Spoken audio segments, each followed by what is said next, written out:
ഇന്ന് പരിശുദ്ധാത്മാവ് നിങ്ങളെ ഓർപ്പിക്കുന്ന ഒരു കാര്യം, നാം ഒരു ദൗത്യം നിറവേറ്റുന്നതിൽ കടക്കാരായിരിക്കുന്നു. അത് നാം നിറവേറ്റണം എന്ന് പരിശുദ്ധാത്മാവ് പ്രബോധിപ്പിക്കുന്നു. ഇവിടെ അപ്പോസ്തലനായ പൗലോസ് റോമാ സഭയിലുള്ളവർക്ക് ലേഖനം എഴുതുമ്പോൾ താൻ പറയുന്നു, ഞാൻ കടക്കാരനായിരിക്കുന്നു. പാപക്കടങ്ങൾ മീട്ടുവാൻ യേശു ലോകത്തിൽ വന്നു. കാൽവരിയിൽ ജീവനെ നൽകി രക്തം ചിന്തി പാപക്കടം വീട്ടി. തന്റെ ചങ്കിലായി ചോര കൊണ്ട് വീണ്ടെടുക്കപ്പെട്ട നമ്മുടെ ജീവിതം നാം ചില ദൗത്യങ്ങൾ നിർവഹിക്കേണ്ടതുണ്ട് എന്ന് രേഖപ്പെടുത്തിയിരിക്കുന്നു. നാം നിർവഹിക്കേണ്ട ദൗത്യം നിർവഹിച്ചില്ല എങ്കിൽ നാമും കടക്കാരായി തന്നെ തീർന്നു. കർത്താവ് നമുക്ക് നന്മ ചെയ്തു, അനുഗ്രഹങ്ങൾ നൽകി. നാം ചെയ്യേണ്ട ദൗത്യം നാം നിർവഹിക്കണം. ഇവിടെ താൻ കടക്കാരനാകുന്നു എന്ന് പറയുന്നത് യവനന്മാർക്കും ബർബരന്മാർക്കും ജ്ഞാനികൾക്കും ബുദ്ധിഹീനർക്കും ഞാൻ കടക്കാരൻ, യഹൂദന്മാർക്ക് അതുപോലെ പുറജാതികൾക്ക്, അറിവ് കുറഞ്ഞവർക്ക്, നല്ല ജ്ഞാനികൾക്കൊക്കെ കടക്കാരൻ. ഏത് കാര്യം? സുവിശേഷം അറിയിക്കുന്നതിൽ. ചങ്കിലെ ചോര കൊണ്ട് കർത്താവ് നമ്മെ വീണ്ടെടുത്തുവെങ്കിൽ നമ്മെ ഈ ലോകത്തിൽ വെച്ചിരിക്കുന്നത് അറിവില്ലാത്തവരോ അറിവുള്ളവരോ ജാതി ഏതായാലും അവർക്ക് ഈ സുവിശേഷം നൽകണം. ഈ ദൗത്യം നാം നിർവഹിക്കണം. അതിനായിട്ടാണ് കർത്താവ് നമ്മെ ആക്കി വെച്ചിരിക്കുന്നത്. 15-ാം വാക്യം, അങ്ങനെ റോമിലുള്ള നിങ്ങളോട് സുവിശേഷം അറിയിപ്പാൻ എന്നാൽ ആവോളം ഞാൻ ഒരുങ്ങിയിരിക്കുന്നു. റോമിലുള്ളവരോട് സുവിശേഷം അറിയിപ്പാൻ പൗലോസ് അപ്പോസ്തലൻ പറഞ്ഞു, സുവിശേഷം അറിയിച്ചില്ലെങ്കിൽ എനിക്ക് അയ്യോ, സുവിശേഷം അറിയിക്കുന്നു എങ്കിൽ എനിക്ക് പ്രശംസിപ്പാൻ ഒന്നുമില്ല. ദൗത്യം നിറവേറ്റിയില്ലെങ്കിൽ അയ്യോ, കാരണം നാം കടക്കാരാ.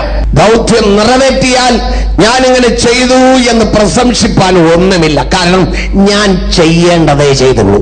ഞാൻ ചെയ്യേണ്ടുന്നത് മാത്രമേ ചെയ്തുള്ളൂ, അധികമൊന്നും ചെയ്തില്ല. ചെയ്യേണ്ടത് ചെയ്യുന്ന കാലത്തോളം നിങ്ങൾ കടക്കാരായിരിക്കുന്നു. യേശു ക്രിസ്തുവിന്റെ സ്നേഹത്തിന്റെ കരം നമ്മെ തൊട്ട് എവിടെയോ അലഞ്ഞു കിടന്ന് നമ്മെ, പിശാചിന്റെ കൈക്ക് അടിമപ്പെട്ട് കിടന്ന് നമ്മെ, രോഗബാധയാൽ ബാധിക്കപ്പെട്ട നമ്മെ, പിശാച് കെട്ടിവെച്ചിരുന്ന നമ്മെ, നിലവിളിച്ച വേളകളിൽ ഓടി വന്ന് നമ്മെ അവിടുന്ന് അഴിച്ചെടുത്ത് തന്റെ അടുക്കൽ കൊണ്ട് അണച്ചു. നമ്മെ രക്ഷിച്ച കർത്താവ് നമ്മോട് പറഞ്ഞു, നിന്നെപ്പോലെ വേദനപ്പെട്ട് കഷ്ടപ്പെട്ട് ഞെരുക്കപ്പെട്ട് ഉടയ്ക്കപ്പെട്ടിരിക്കുന്ന വ്യക്തികൾക്ക് ഈ സുവിശേഷം നീ ഒന്ന് അറിയിക്കണം. എന്ന് പറഞ്ഞാൽ എന്താണ്?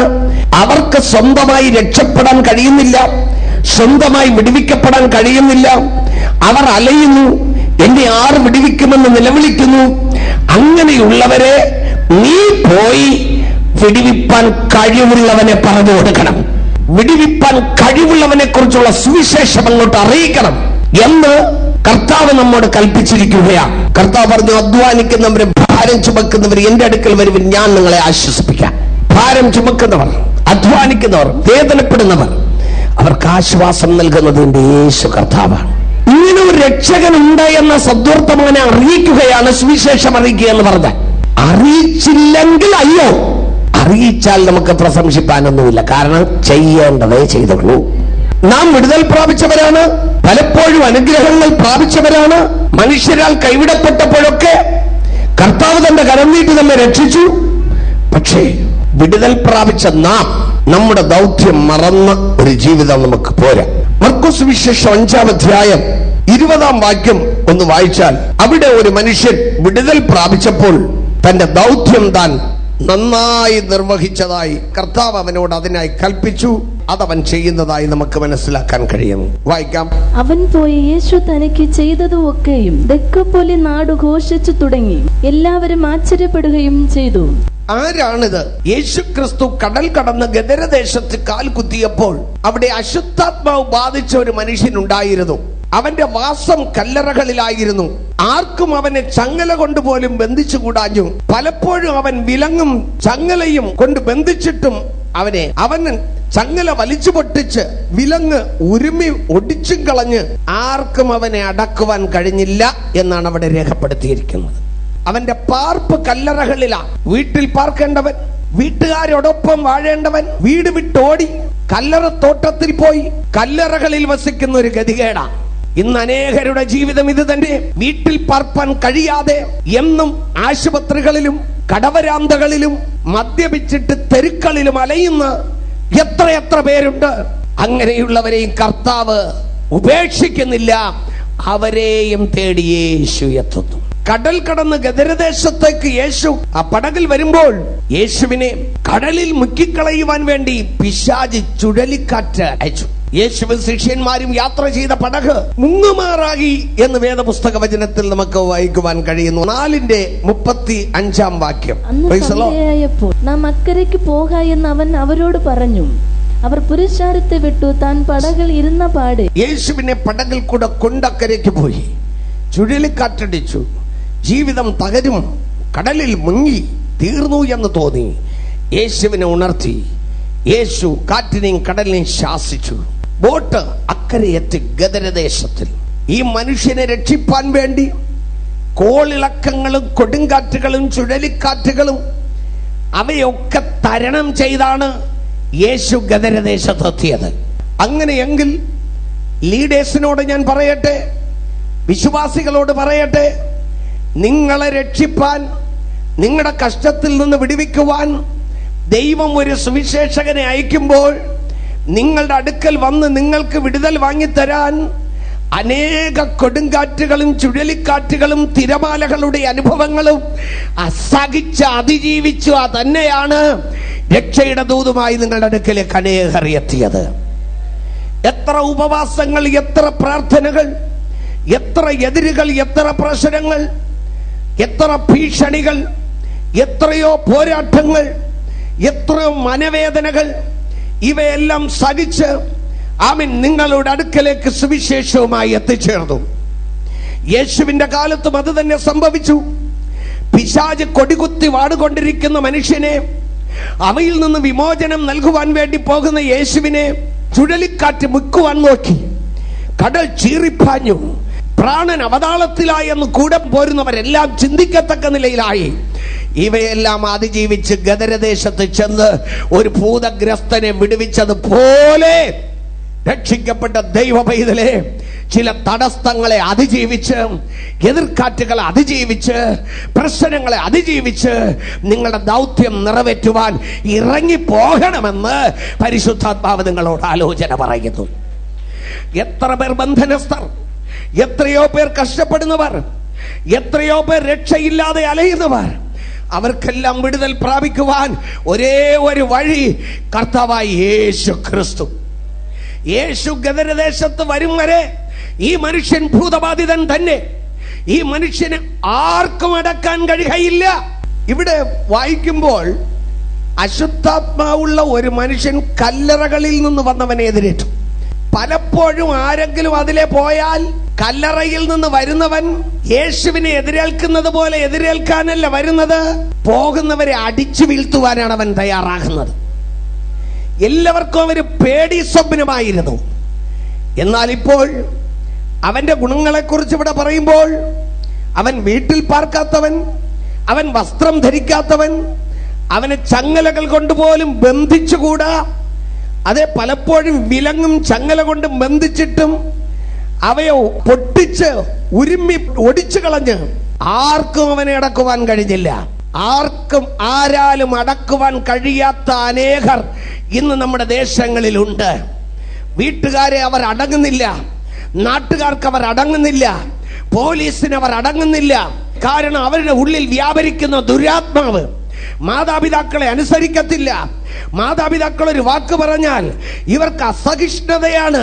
കാരണം നന്മയും തിന്മയും തിരിച്ചറിയാൻ കഴിയാതെ പിശാചകത്ത് ബന്ധിച്ച് ദുരാലോചനകൾ പിശാച് കൊടുത്ത് തകർച്ചയിലേക്ക് അവരെ വഴി നടത്തിക്കൊണ്ടിരിക്കുകയാണ്. ഇവിടെ ഇരിക്കുന്ന പ്രിയരെ, ഞാൻ പറയട്ടെ, ദൈവം നമ്മെ അനുസരണത്തിന്റെ ആത്മാവോട് ജീവിക്കുവാനാണ് പറയുന്നത്. പലപ്പോഴും നമ്മൾ വിചാരിക്കും അനുസരണക്കേട് കാണിക്കുമ്പോൾ നമ്മുടെ ബുദ്ധിയുടെ കൂടുതൽ കൊണ്ടാണ് നമ്മൾ കാണിക്കുന്നത്. ഇല്ല, അനുസരണക്കേടിന്റെ ഒരു ആത്മാവ് നമ്മിൽ വ്യാപരിക്കും. അതാണ് പിശാചിന്റെ ആത്മാവ്. ആ പിശാചിന്റെ ആത്മാവ് നമ്മിൽ വ്യാപരിച്ചു കഴിയുമ്പോൾ അമ്മ പറഞ്ഞാലും കേൾക്കത്തില്ല, അപ്പം പറഞ്ഞാലും കേൾക്കത്തില്ല, ദൈവം പറഞ്ഞാലും കേൾക്കത്തില്ല, ദൂതൻ പറഞ്ഞാലും കേൾക്കത്തില്ല. അതാണ് ബൈബിളിൽ പറയുന്ന അനുസരണക്കേടിന്റെ ആത്മ. മനുഷ്യനെ ശുണ്ട് പിടിപ്പിച്ച് തീരാ ദുഃഖത്തിൽ ആഴ്ത്തിക്കളയുന്ന പിശാച്. അതുകൊണ്ട് നമ്മുടെ ജീവിതം വളരെ സൂക്ഷ്മതയോടെ നാം കരുതണം. ഇവനെ ആർക്കും അടക്കാൻ കഴിഞ്ഞില്ല. എന്നാൽ ആർക്കും അടങ്ങാത്തവൻ യേശുവിൻ്റെ മുൻപിൽ മുട്ടുകുത്തി. ആരാലും അടക്കാൻ കഴിയാത്തവരെ മുട്ടുകുത്തിക്കുവാൻ കഴിവുള്ളവൻ കർത്താവായ യേശു ക്രിസ്തുവാണ്. നിങ്ങളുടെ കുടുംബത്തിൽ നിങ്ങളുടെ മക്കൾ, നിങ്ങളുടെ കുടുംബക്കാർ, നിങ്ങളുടെ ഭർത്താക്കന്മാർ, അതേ സ്തോത്രം, മദ്യത്തിനടിമകളായി പിശാചിനടിമയായി ആർക്കും അടങ്ങാതെ ഇരിക്കുന്നു എങ്കിൽ ആമേൻ, അവരെ ക്രിസ്തുവിൻ്റെ മുൻപിൽ മുട്ടുകുത്തിക്കുവാൻ കഴിയും. അതിന് ഒരേ ഒരു മാർഗം, യേശുവിൻ്റെ നാമം. അനുസരണക്കേടിന്റെ ആത്മാവിനാൽ ബാധിക്കപ്പെട്ട് ആർക്കും അടങ്ങാത്തവരായി സ്വന്തം വിവേകത്തിൽ കാലൂന്നി ആപത്തിലേക്ക് പൊക്കൊണ്ടിരിക്കുന്ന യുവതലമുറ. ഇപ്പോൾ ഉള്ള പയ്യന്മാരും പെമ്പിള്ളാരും മാതാപിതാക്കൾ എന്തെങ്കിലും പറഞ്ഞാൽ നിങ്ങൾക്ക് എന്തറിയാം എന്നാണ് അവർ തിരിച്ചു ചോദിക്കുന്നത്. നിങ്ങൾക്കൊന്നും അറിഞ്ഞുകൂടാ, ഇവർക്കെല്ലാം അറിയാവുന്നത് പോലെ. പക്ഷെ നിങ്ങൾക്കറിഞ്ഞുകൂടെ എനിക്കറിയാമെന്ന് പറയുന്നതാണ് മൂഢത്തനമെന്നാണ് ബൈബിൾ പറയുന്നത്. ആ നിലയിൽ ഏതോ നിലയിൽ മനസ്സുകളെ പിശാച് മുരടിപ്പിച്ച് നശിപ്പിക്കുകയാണ്. പ്രിയരെ, അനുസരണക്കേടിന്റെ ആത്മാവ് വ്യാപിച്ച് ഇവൻ വീട്ടിൽ പാർക്കേണ്ടവൻ കല്ലറകളിൽ പാർക്കുന്നു. മാത്രമല്ല, ഇവനെ ആരാലും അടക്കാൻ കഴിയുന്നില്ല. എന്നാൽ യേശു ക്രിസ്തു അവിടെ പോയപ്പോൾ അവൻ മാത്രമല്ല, അവനെ തന്നെ ദണ്ഡിപ്പിക്കുന്നു. ഇത് നോക്ക്, ഒരുത്തനിൽ പിശാചുണ്ടോ ഇല്ലയോ എന്ന് അങ്ങനെ അറിയാമെന്നറിയാം. സ്വന്തമായിട്ട് ദണ്ഡിപ്പിക്കും. സ്വന്തമായിട്ട് ദേഷ്യം വരുമ്പോൾ നെഞ്ചിലടിക്കുന്നവരുണ്ടോ? ഉണ്ടെങ്കിൽ ഓർത്തോണം, അത് ആത്മാവിൻ്റെ പ്രേരണ കൊണ്ടല്ല, പിശാചിൻ്റെ പ്രേരണ കൊണ്ടാണ്. ഇപ്പോഴാണ് ചിലർ ഉണരുന്നത്. അത് തന്നെ എന്നാണ് ഞാൻ ചാകട്ടെന്നല്ലേ വിചാരിച്ചേ. എവിടെയെങ്കിലും ചെന്ന് ഇടിച്ച് ചാകട്ടെന്നല്ലേ വിചാരിച്ചേ. എവിടെയെങ്കിലും ചെന്ന് വീണ് ചാകട്ടെന്നല്ലേ വിചാരിച്ചേ. ആമേൻ. അല്ലെങ്കിൽ ഇങ്ങനെയൊക്കെ വിചാരിക്കുന്നത് ഒരിക്കലും ദൈവാത്മാവെന്ന് നിങ്ങൾ ചിന്തിക്കരുതേ. അബദ്ധമാണ്. അത് പിശാചിൻ്റെ ആത്മാവാണ്. ഈ ആത്മഹത്യ ചിന്ത വരുന്നത് ദൈവത്താലല്ല, പിശാചിനാലാണ്. നിങ്ങൾ എന്തെങ്കിലും ചാകണമെന്ന് പറഞ്ഞ് കയറെടുത്തുകൊണ്ട് പോയെങ്കിൽ, റെയിൽവേ ട്രാക്കിലോട്ട് ഓടിയെങ്കിൽ, സ്തോത്രം, ഇവിടെ നിങ്ങൾ വായിച്ചു നോക്കിയാൽ അറിയാം. 5-ാം വാക്യം, അവൻ രാവും പകലും കല്ലറകളിലും മലകളിലും ഇടവിടാതെ നിലവിളിച്ചും തന്നെത്താൻ കല്ലുകൊണ്ട് ചതച്ചും പോന്നു. ഈ ചില പയ്യന്മാരും ചില കുടുംബത്തിലെ വീട്ടുകാർ, ഭർത്താക്കന്മാരും സമയത്തിന് വീട്ടിൽ പോകത്തില്ല. അവര് രാവും പകലും കല്ലറകളിലും മലകളിലും ഇടവിടാതെ കറങ്ങും. സൗരന്മാരാരെങ്കിലും ആ ഗ്രൂപ്പിലുള്ളവരുണ്ടെങ്കിൽ ഓർത്തോടെ, ജോലിക്ക് പോയാൽ ജോലി തീർന്ന് വീട്ടിൽ വരാതെ മലകളിലും കല്ലറകളിലും കണ്ടിടത്തൊക്കെ കറങ്ങുന്നവരുണ്ടെങ്കിൽ നിന്നിൽ ഭൂതമുണ്ടെന്നാണ് ഇവിടെ പറയുന്നത്. കണ്ടിടത്തൊക്കെ കറങ്ങുന്നവന് ഈ കുഴപ്പമുണ്ടെന്നാ. അവൻ ലക്ഷ്യമില്ല, എവിടെ പോകണം എവിടെ വരണമെന്ന ലക്ഷ്യമില്ല. മലകളിലും കാടുകളിൽ എന്ന പോലെ കറങ്ങും. ഇപ്പോഴത്തെ യുവാക്കളുടെ പലരുടെയും ആത്മാവ് ഇതാണ്, കറക്കത്തിൻ്റെ ആത്മാവ്, ലക്ഷ്യമില്ലാത്ത ആത്മാവ്. എവിടെ പോകണം എവിടെ വരണമെന്നൊന്നും അവർക്കില്ല. എവിടെ പോകണമെന്ന് മാതാപിതാക്കൾക്കറിയത്തില്ല, എവിടെ വരുന്നുവെന്ന് മാതാപിതാക്കൾക്കറിയത്തില്ല. തോന്നിയെടുത്ത് പോകും, തോന്നിയെടുത്തൂടെ വരും. വീട്ടിൽ പാർക്കത്തില്ല. വീട്ടുകാരോട് മോൻ എവിടെയെന്ന് ചോദിച്ചാൽ അറിയില്ല, എവിടെയോ പോയി. ഇത് കറക്കത്തിൻ്റെ ആത്മാവ്. വാസ്തവത്തിൽ നിങ്ങളിവിടെ വായിച്ചു നോക്കണം. അത് രാവും പകലും കല്ലറകളിലും മലകളിലും, ചില പിള്ളേർ മരച്ചുവട്ടുകളിലും പറങ്കിമാവിൻ്റെ മൂട്ടിലും, സ്കൂളിൽ പോകുമ്പോൾ പാറപ്പുറത്തും. ഒരിക്കൽ ഞാൻ ഒരിടത്ത് വിസിറ്റിങ്ങിന് പോയപ്പോൾ ഭയങ്കര ശബ്ദം കേട്ടു, ഒരു കാട്ടിനകത്ത്. ഞാൻ നോക്കിയപ്പോൾ കുറച്ച് പിള്ളേരവിടെ കളിക്കുകയാണ്. നോക്കിയപ്പോൾ ഇവർ സ്കൂളിൽ പോകുന്ന പിള്ളേർ ഇപ്പോൾ സ്കൂളിൽ പോകാതെ ചോറും പാത്രങ്ങളും ഈ ബുക്കൊക്കെ കൊണ്ട് ഒരു മലയുടെ ഇടയ്ക്ക് പോയിരുന്ന് കളിക്കുകയാണ്. അവരുടെ സ്കൂളത്. ഇപ്പം മലകളിൽ കറങ്ങുന്നു. ഇവൻ വല്ലവനും ജയിച്ചു കാണുമോ? എല്ലാം തോറ്റുവാണ്. അപ്പൊ ഇവൻ സ്കൂളിലല്ല പോയത്, അവിടെ.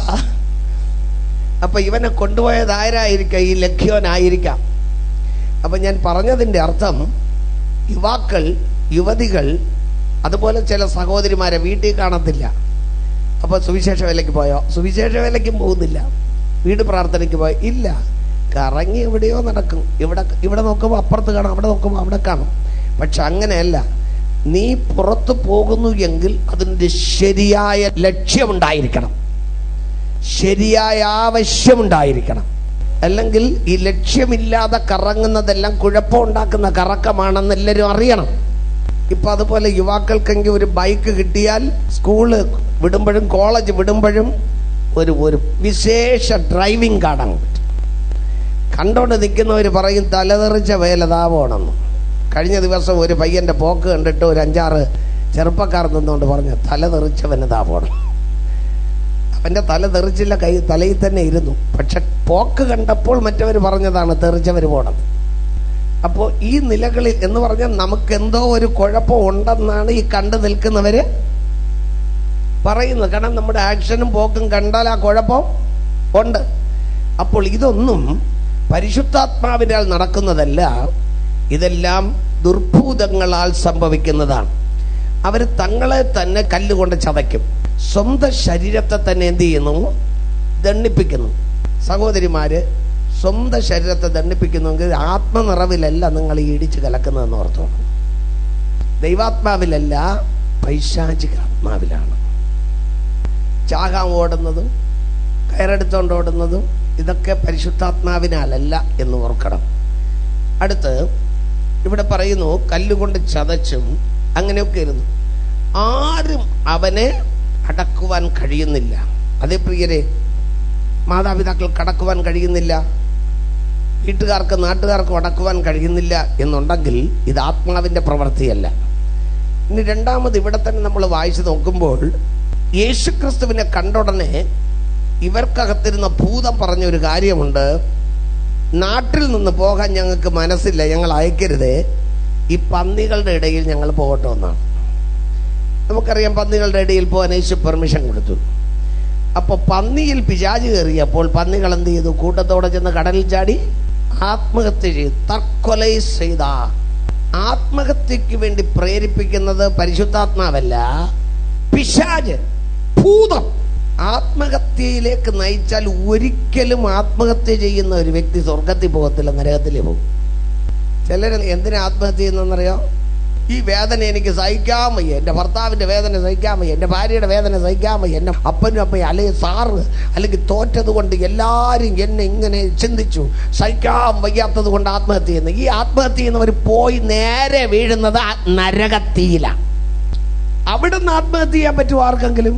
ഒരു കാലത്തും പറ്റില്ല. അതുകൊണ്ട് 10ാം ക്ലാസ്സിൽ മാർക്ക് കുറഞ്ഞെന്നോ തോറ്റെന്നോ, 12ാം ക്ലാസ്സിൽ മാർക്ക് കുറഞ്ഞെന്നോ തോറ്റെന്നോ, സ്ഥലം വിട്ടു പോകുകയോ ചാകാൻ പോകുകയോ എന്നൊക്കെ തോന്നുന്നുവെങ്കിൽ ഓർത്തോണം, നിന്റെ അകത്ത് ദുർഭൂതമാണ്. ദുർഭൂതമില്ലെങ്കിൽ തോറ്റുപോയാൽ പിള്ളേർ എന്ത് ചെയ്യുന്നറിയോ? ഇപ്പൊ തോറ്റോ, പരിശുദ്ധാത്മാ പറയും മോനെ പേടിക്കാതെ, മോളെ പേടിക്കാതെ, അടുത്തൊന്നുകൂടെ പഠിക്കാൻ, നല്ല മാർക്കോടെ നീ ജയിക്കും. പരിശുദ്ധാത്മാ പറയും. ഭൂതം പറയും നീ തോറ്റു. നിന്റെ വീട്ടുകാർ തന്നെ എന്ത് പറയും? നാട്ടുകാരെന്ത് പറയും? അയൽവാസികൾ എന്ത് പറയും? ചർച്ചുകാരെന്ത് പറയും? നീ എന്തിന് ജീവിക്കുന്നു? പോടാ, പോ, ചാക്, അല്ലെങ്കിൽ എവിടെയെങ്കിലും ഓട്, അല്ലെങ്കിൽ നീ അങ്ങ് ജോലിക്ക് പോ, അല്ലെങ്കിൽ കൂട്ടുകാരോട് പോ, അങ്ങ് പോ, എവിടെയെങ്കിലും പോ. വീടും നാടും ഒക്കെ വിട്ടോടുന്ന ചില യുവാക്കൾ ഉണ്ടല്ലോ, ഓർത്തോണം.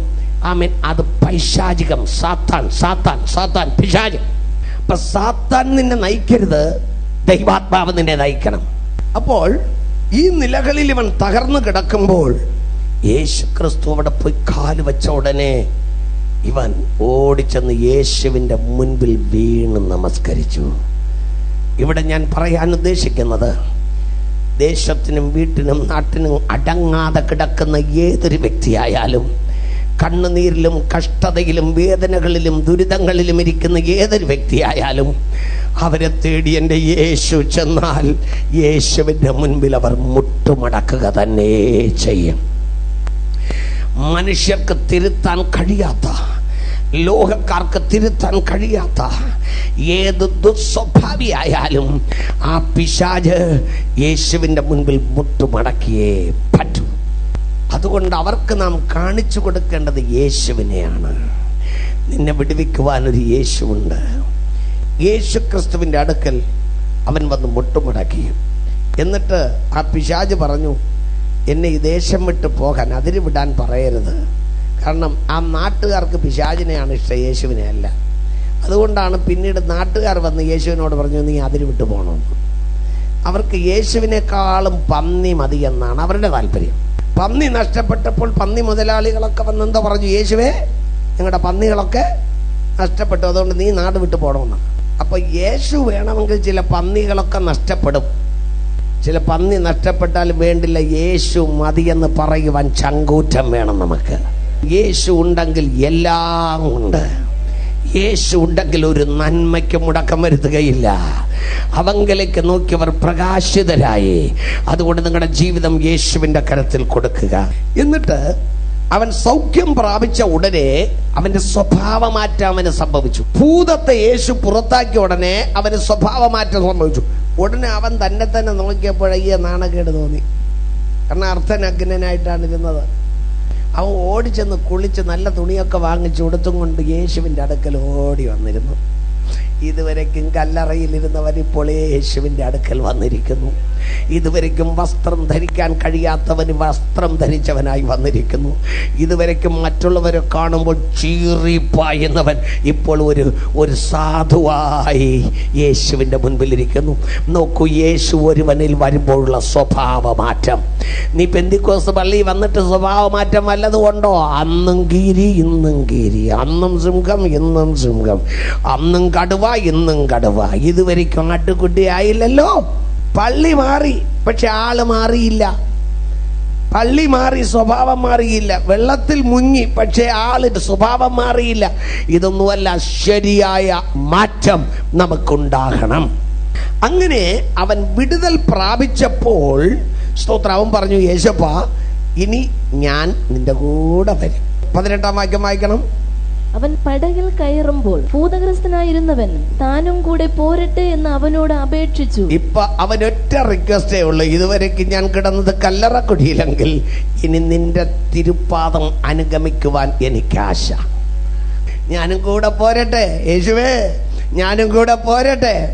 അപ്പോൾ യേശു അവനോട് എന്തോ പറഞ്ഞേ? യേശു അവനെ അനുവദിക്കാതെ നിന്റെ വീട്ടിൽ നിനക്കുള്ളവരുടെ അടുക്കൽ ചെന്ന്. എടാ, എത്ര കാലം കൊണ്ട് വീട്ടുകാർ നീ ഒരു സുബോധമുള്ളവനായി വീട്ടിൽ പാർക്കണമെന്ന് ആഗ്രഹിക്കുന്നു.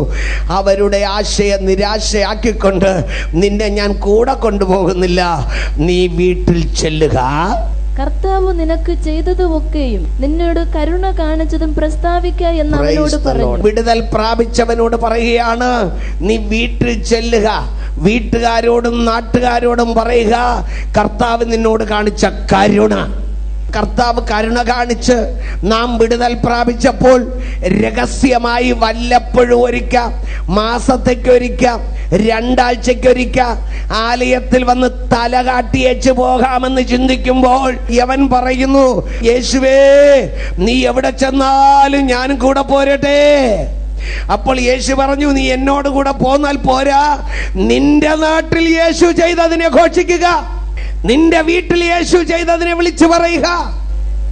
ഇതാണ് അവൻ ചെയ്യേണ്ട ദൗത്യം. സഹോദരങ്ങളെ, നാം വിടുതൽ പ്രാപിച്ചാൽ, നാം രക്ഷ പ്രാപിച്ചാൽ, നാം സൗഖ്യം പ്രാപിച്ചാൽ നമുക്കൊരു കടമുണ്ട്. നമുക്ക് കർത്താവ് ചെയ്തത് മറ്റുള്ളവരോട് സാക്ഷിക്കുക. യേശു ചെയ്തതിനെ മറ്റുള്ളവരോട് സാക്ഷിക്കുവാൻ നാം കടക്കാരാണ്. വേദനപ്പെട്ടിരിക്കുന്നവർക്ക് വേദന മാറ്റുവാൻ, ആർക്കും അടങ്ങാത്തവരെ അടക്കുന്നവരാക്കുവാൻ, ആത്മഹത്യാ ശ്രമം നടത്തുന്ന ജീവിക്കുവാൻ സാധ്യമല്ലെന്ന് മരണം കൊതിക്കുന്നവരെ ജീവനിലേക്ക് നയിക്കുവാൻ കഴിവുള്ളവൻ ഒരുവൻ, അത് കർത്താവായ യേശു ക്രിസ്തു. ആ കർത്താവ് നമ്മെ തേടി വന്ന് വിടുവിച്ചു, രക്ഷിച്ചുവെങ്കിൽ നാം ഒരു ദൗത്യം നിറവേറ്റണം. വീട്ടുകാരോട് അത് പോയി പറയണം. 20-ാം വാക്യം വായിക്കുമ്പോൾ, അവൻ പോയി യേശു തനിക്ക് ചെയ്തതുമൊക്കെയും ദെക്കപ്പോലി നാട്ടിൽ ഘോഷിച്ചു തുടങ്ങി. ആമേൻ. ദെക്കപ്പോലി നാട്ടിൽ യേശു ചെയ്തതൊക്കെ എന്ത് ചെയ്തു? ഘോഷിച്ചു തുടങ്ങി. അതുപോലെ തന്നെ മത്തായി സുവിശേഷം 9-ാം അധ്യായം 31-ാം വാക്യം മുതൽ വായിച്ചാൽ 2 കുരുടന്മാരെ യേശു ക്രിസ്തു സൗഖ്യമാക്കി. അവർ സൗഖ്യമായ ശേഷം അവരെന്ത് ചെയ്തു എന്നറിയാമോ? അവര് പുറപ്പെട്ട ആ ദേശത്തിലൊക്കെയും അവന്റെ ശ്രുതി പരത്തി, യേശുവിന്റെ ശ്രുതി പരത്തി. നിനക്ക് എന്തെല്ലാം നന്മ എന്റെ യേശു ചെയ്തിട്ടുണ്ട്. നീ നിന്റെ ദേശത്തിലൊക്കെ നിനക്ക് ചെയ്തത് നീ പറഞ്ഞിട്ടുണ്ടോ? നിനക്ക് സുഖം കിട്ടിയപ്പോൾ, ദൈവം വിടുവിച്ചപ്പോൾ നന്ദിയില്ലാത്ത ഹൃദയമായി ഇരിക്കരുത്.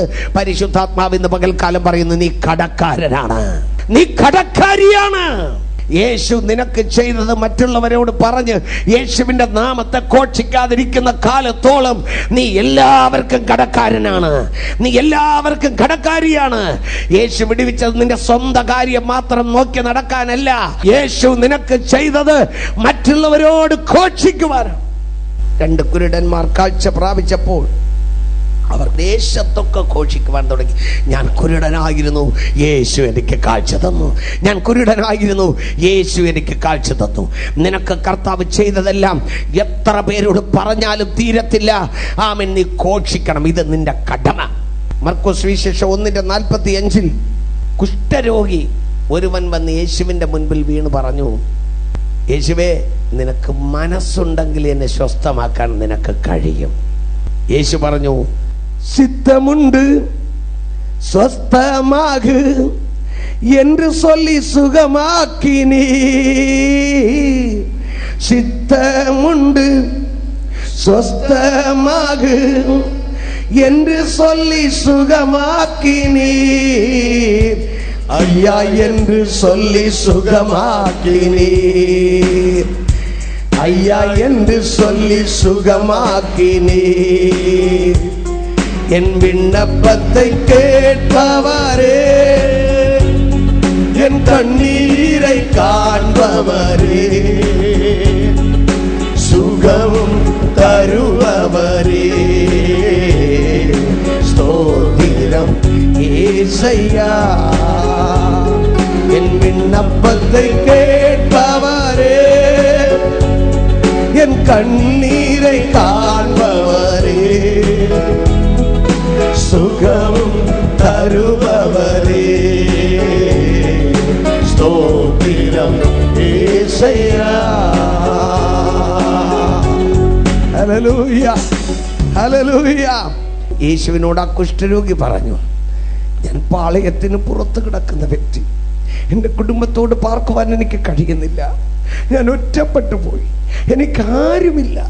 എനിക്കാരുമില്ല. അവൻ കർത്താവിന്റെ സന്നിധിയിൽ ഒരു റിക്വസ്റ്റ് പറയുന്നു, അങ്ങയെ കൊണ്ട് കഴിയും, നിനക്ക് മനസ്സുണ്ടെങ്കിൽ എന്നെ സുഖമാക്കാൻ കഴിയും. Glory to Jesus.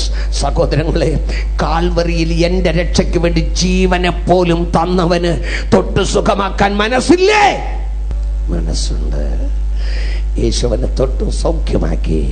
അവൻ പുറപ്പെട്ടു വളരെ ഘോഷിക്കുവാനും വസ്തുത പ്രസംഗിക്കുവാനും തുടങ്ങി. ആമേൻ. ഇന്നലെ വരെ കുഷ്ഠരോഗിയായി ഇരുന്നവൻ യേശു കൊടുത്ത സൗഖ്യത്തിന് അവൻ ഘോഷിപ്പാനും പ്രസംഗിക്കാനും തുടങ്ങി. എത്ര അത്ഭുതങ്ങൾ അനുഭവിച്ച നീ, എത്ര വിടുതലുകൾ പ്രാപിച്ച നീ, എല്ലാം അടക്കി വെച്ചുകൊണ്ട് സ്വന്തം കാര്യ സിന്ദാബാദെന്ന് നടക്കുന്ന നിന്നെയോട് പരിശുദ്ധാത്മാവ് പറയുന്നു, അരുത്, നീ കടക്കാരനാണ്, നീ കടക്കാരിയാണ്. നിനക്ക് ലഭിക്കുന്ന 1 മിനിറ്റ് പോലും നീ പാഴാക്കരുത്. കർത്താവ് നിനക്ക് ചെയ്ത നന്മകളെ ഓടി ഓടി ഓടി പറയണം. ഹല്ലേലൂയ. പരിശുദ്ധാത്മാ പറയുന്നു, നീ കടക്കാരി. സഹോദര പറയുന്നു, കടക്കാരൻ. നിന്റെ കാര്യം മാത്രം സുഖവും സൗകര്യം നോക്കി ഇരുന്നാൽ പോരാ. നിന്നെ രക്ഷിച്ച, നിന്നെ വിടുവിച്ച, നിന്നെ സഹായിച്ച യേശുവിനെ നീ മറ്റുള്ളവർക്ക് പകരുമ്പോൾ യേശു പറഞ്ഞു, പോയി പറ, വീട്ടുകാരെ കാണിക്കേ, മറ്റുള്ളവരോട് പറ. 12 വർഷം രക്തസ്രവം ഉണ്ടായിരുന്ന സ്ത്രീ രഹസ്യമായി വന്ന് വിടുതൽ പ്രാപിച്ചു. യേശു അതിനെ പരസ്യമാക്കി, സമ്മതിപ്പിച്ചു. ഇന്ന് പരിശുദ്ധാത്മാവ് നിങ്ങളോട് പറയുന്ന ഒരു ആലോചന, നീ കടക്കാരിയാണ്, നീ കടക്കാരനാണ്. നിനക്ക് ചെയ്ത നന്മയെ നീ ജീവനുള്ള നാളെല്ലാം ഓടി ഓടി പറയണം. അപ്പോൾ നിന്നെപ്പോലെ കഷ്ടപ്പെടുന്ന, നിന്നെപ്പോലെ രോഗികളായിരുന്ന, നിന്നെപ്പോലെ വേദനപ്പെടുന്ന 1000 യേശുവിനെ അറിഞ്ഞോടി വരും. 1000 വിടുതൽ പ്രാപിക്കും, 1000 രക്ഷ പ്രാപിക്കും. സഹോദരൻ, നീ കടക്കാരൻ എന്നുള്ള സത്യത്തെ നീ ഉണര്. സഹോദരി, നീ കടക്കാരി എന്നുള്ള സത്യത്തെ നീ ഉണര്. ആമേൻ. എങ്കിൽ കർത്താവ് നിനക്ക് വേണ്ടി അത്ഭുതങ്ങളെ ചെയ്യും. അപ്പോൾ ഇന്ന് കർത്താവ് നമ്മെ പഠിപ്പിച്ച കാര്യം, 1, പ്രതികൂലങ്ങളെ തരണം ചെയ്ത് സുവിശേഷം അറിയിക്കണം. തമിഴിൽ പറഞ്ഞ സൊഗസാക ഇരിക്കുമ്പൊഴുത് ചൊന്നാ പോതാത്, பிரச்சனைகளை தாண்டி சென்று சுவிசேஷத்தை சொல்ல வேண்டும். ഗദരദേശത്തിലെ ഭൂതഗ്രസ്തനെ വിടുവിക്കുവാൻ പോയ യേശു സുഖമായി പോയി ചേർന്നില്ല. കോളിളക്കങ്ങൾ, ചുഴലിക്കാറ്റ്, പ്രാണഭയം ഇവയൊക്കെ അനുഭവിച്ചിട്ടാണ് ഗദരദേശത്ത് കാലുകുത്തിയത്. സുവിശേഷം പറയാൻ പോകുന്ന നീ ചില പ്രശ്നങ്ങളെ സഹിക്കേണ്ടി വരും, ചില എതിരുകളെ സഹിക്കേണ്ടി വരും, ചില പോരാട്ടങ്ങളെ സഹിക്കേണ്ടി വരും. മറ്റവന് കള്ള് വാങ്ങിച്ചു കൊടുക്കാൻ പോകുമ്പോൾ പ്രശ്നമൊന്നും ഉണ്ടാകത്തില്ല. ആമേൻ. വേറെ പരിപാടിക്ക് പോയാൽ പ്രശ്നം ഉണ്ടാകത്തില്ല. പക്ഷെ സുവിശേഷവുമായി പോകുമ്പോൾ ഒരു എതിരാളിയുണ്ട്. അത് ദുഷ്ടപിശാചാണ്. അവന്റെ അടിമത്വത്തിൽ കിടക്കുന്ന വ്യക്തികളെ നീ രക്ഷിക്കാനാണ് യേശുവിന്റെ നാമവുമായി പോകുന്നതെന്ന് അറിയുന്ന പിശാച് നിന്നെ തടയും, നിനക്കെതിരെ പ്രശ്നങ്ങളെ ഉരുവാക്കും. അതുകൊണ്ട് prayer leaders, area leaders, sectional leaders, pastors പ്രശ്നങ്ങൾ, കൊടുങ്കാറ്റുകൾ, ചുഴലിക്കാറ്റുകൾ ഇവയെ തരണം ചെയ്ത് സുവിശേഷ വേലയ്ക്ക് പോകണം. ഞാൻ സുവിശേഷ വേലയ്ക്ക് പോകുമ്പോൾ പ്രശ്നം ഉണ്ടെങ്കിലാണ് നീ ചെയ്യുന്നത് സാക്ഷാൽ നല്ല സുവിശേഷ വേല.